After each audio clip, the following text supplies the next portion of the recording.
guys, Brian here. Welcome back to the shop. Got a job already in progress here today. The battery wasn't charged up on the camera, so I got started without you. Sorry.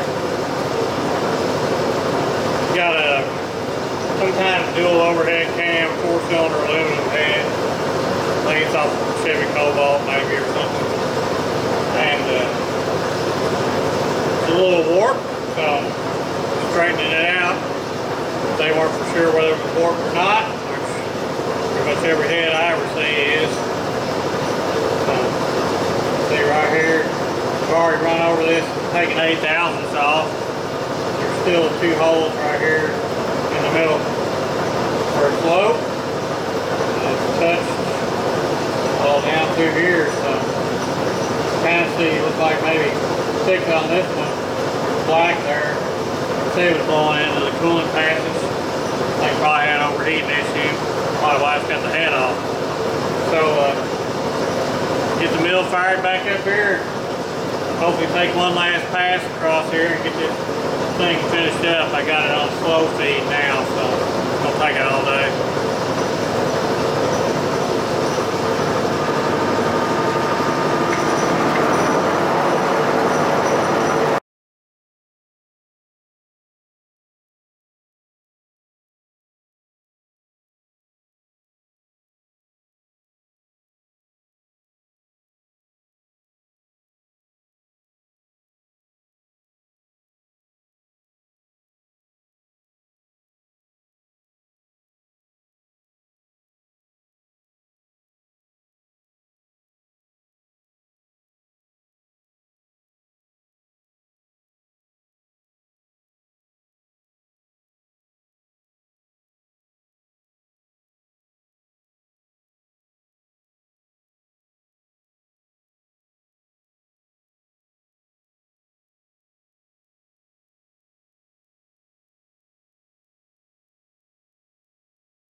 Still one little spot here in this fire ring where that gasket would blow. So I'm going to take another, probably, see if I can hang my nail in it. So I'll probably take another 5 off.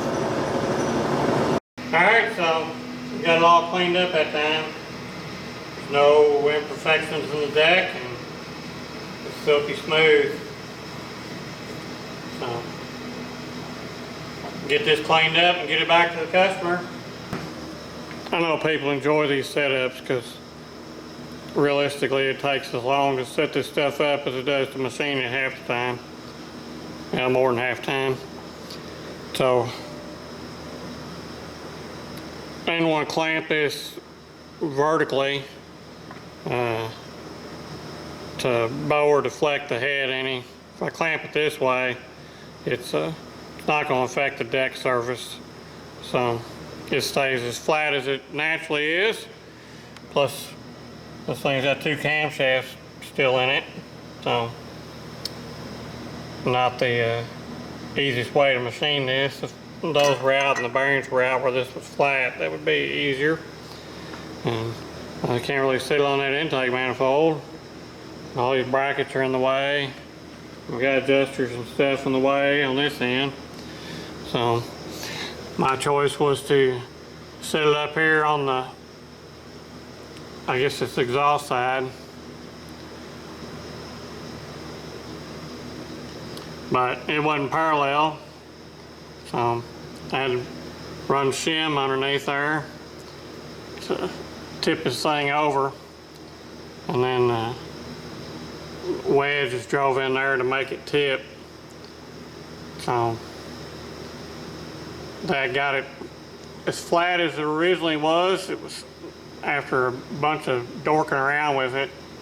I had it, and both ends were the same, and then it was about 10 low in the middle. So, and I got it within 2 side to side, so that was as good as I was gonna get it.